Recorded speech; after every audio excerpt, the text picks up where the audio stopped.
Fabrizio Romano has revealed an update with regards to Alexander Isak, with Liverpool and Arsenal pushing to sign him this summer. Ethan Nwaneri is prepared to put pen to paper to sign a 5-year contract extension at Arsenal. And do you know what? The international break is dragging. It is absolutely dragging. We've got one more game tomorrow for England, and then it's FA Cup, and then the Premier League is finally back. I feel like the international break is there's just nothing to talk about, is there? But I've had a look on the socials, and there is still quite a lot of stories out there. We're going to start with the Ethan Nwaneri news. Make sure you do drop a like on the video if you haven't already. Make sure you go down and hit that subscribe button. We're steamrolling our way towards 50,000 subscribers. We're about 300 away now from 49k, which is just absolutely insane. So big up to every single one of you, and I hope all of you are having a nice break.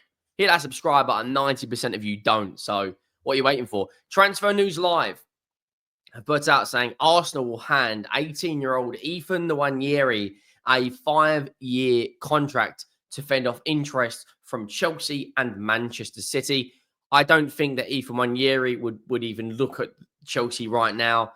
Arsenal are in a much better position. They're challenging for league titles. They're in the Champions League pretty much year in, year out now. They're still in the Champions League quarterfinals. Chelsea are, don't get me wrong, Chelsea could still win a trophy this season.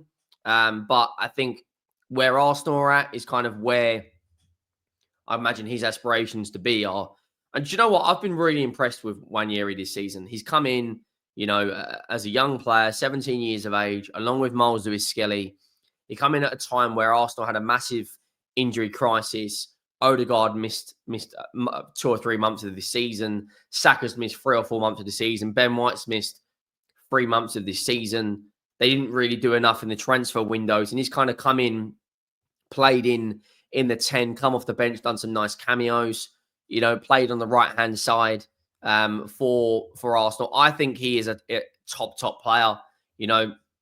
3 goals and 1 assist in 19 games in the Premier League, and he's also got 2 in the Champions League in 6, and he got 3 in 4 in the League Cup. So to get 10 goals for a 17-year-old with 1 assist in all comps, I'm not surprised they want to pin him down. I imagine Miles Lewis-Skelly will follow suit as well, and he will be another player that they pin down to a contract. I honestly think he's what Arsenal should be building around. It'd be very interesting to see what happens when Saka comes back, because I was talking about this the other day on the Football Terrace. I think you can see a world out there where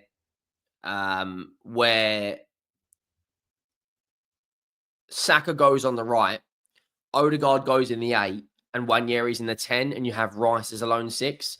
And in the right team, I genuinely think that could be effective.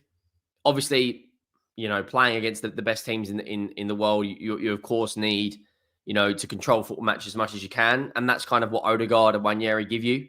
Now, Anfield Sector have put out a tweet regarding Fabrizio Romano.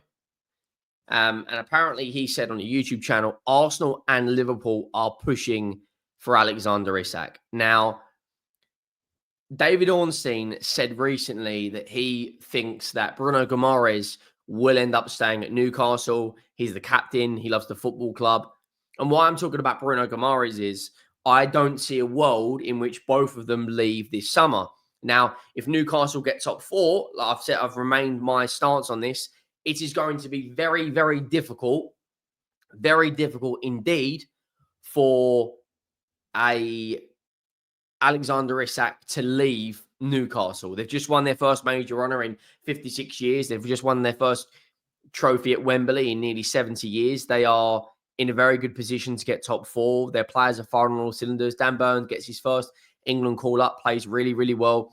Everything about Newcastle right now, they're all singing from the same hymn sheet. Their fans are all on side. Their manager is, loving life. Their players are performing. But the fact that Bruno Guimaraes is likely to stay tells me that the idea at Newcastle with regards to Alexander Isak, I would imagine that in the next 3 to 4 weeks coming up to the end of April, May time, the rumors will start to circulate. And then what's going to happen for me is what happens with a contract situation. Do Newcastle try to pin him down to a new contract? Do they listen to offers? Why is Alexander Isak? He would kill this entire situation if he come out and said, I'm staying at Newcastle. Harry Kane had a very, very, very similar situation for a number of years where he said, as long as Tottenham are competing, as long as Tottenham are in the top competitions, I will not leave. We dropped out of the top competitions. We know we're no longer competing. Harry Kane left. Newcastle right now, if they get in the top 4, I think he stays. If they don't, and Newcastle, say we want 120 million pounds, 130 million pounds, I think Arsenal will pay that. I also think Liverpool will pay that. Lots of reports out there from David Ornstein that Mohamed Salah is interested in signing a new deal. So, Luis Diaz is attracting interest from even Arsenal were linked, Barcelona, teams in Saudi. If they sell Luis Diaz and Darwin Núñez, they've got the funds sitting there to go and get a Alexander Isak. In terms of Arsenal, they are that striker away from winning a league title. If they had Alexander Isak in their ranks, in this team this season, for me, they'd be right up there with Liverpool. But, it's all, the points is one thing, but it's the goals scored. If you look at the Premier League table right now, Liverpool have scored 16 more goals than Arsenal. Chelsea have scored the same amount of goals as Arsenal. Man City have scored more than Arsenal. Newcastle are only 6 behind. Brighton are only 5 behind. If you go down, Bournemouth are only 5 behind. Brentford are only 3 behind. Tottenham have scored more goals. So they need more firepower in there. Now, one player that is getting mentioned quite a lot is Bradley Barcola from PSG.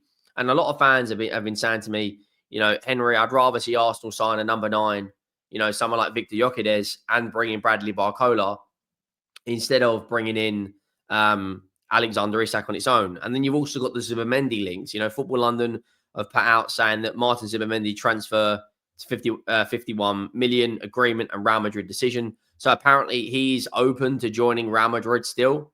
That article was released yesterday. Well, that article basically goes on and says, it's glitching this website, but it basically goes on and says, if you scroll down, Real Madrid are preparing to hijack Arsenal's move. The 26-year-old is subject of an increased transfer speculation of his future in the balance. Real Madrid are very keen on bringing him in. So what Arsenal, and for me, looking at their squad, what they need is they need a left winger, they need a number 9, and they need a creative midfielder. Now, why I mentioned Ethan Nwaneri is he needs more game time going into next season for his development. But where will he play? Do you drop Odegaard into the 8? Put Odegaard and Rice in a kind of double pivot with Nwaneri in front? If Arsenal brought in a Nico Williams, or if they brought in a Bradley Barcola, or if they brought in, I don't know, if they brought in, let's say, Anthony Gordon for hypothetical reasons, it just changes the way they can play. Their left wing, Martinelli, is very inconsistent. Leandro Trossard, very, very inconsistent. They don't really have anyone that can consistently put the ball in the back of the net other than Saka in their ranks. If you look at Liverpool this season, obviously Mohamed Salah is in a world of his own. But then you look at players like Cody Gakpo, has actually done really well. 6 GA in 6 in the League Cup. 4 GA in 8 in the Champions League. 11 GA in 26 in the Premier League. So he's got, 16, 18. He's got 21 GA playing. And let's be honest, he doesn't start all those games. He doesn't. Performed really well at the Euros as well. Just gone, he's a top player. But Arsenal only really have Saka. If they went out and brought a Bradley Barcola and a Nico Williams alongside a Sesko and Isak, their firepower is tenfold better than it is now. But they are, there's reports that Arsenal are prepared to spend £300 million, which is just, if they go out and drop that amount of money, then for me, you can't not win the league after doing 300 million in the summer. That would be absolutely insane if they did that. It really, really would. I mean, let me know your thoughts down below, guys, because I'll be really, really interested to see what you make of this Arsenal situation. Of course, you know, England, Miles Lewis-Skelly did really, really well coming on the other day. I've been doing quite a lot of TikToks recently talking about more of the situation in depth. So make sure you get over there and follow that. Make sure you drop a like. Make sure you hit that subscribe and let me know your thoughts on all the stories down below. I am out.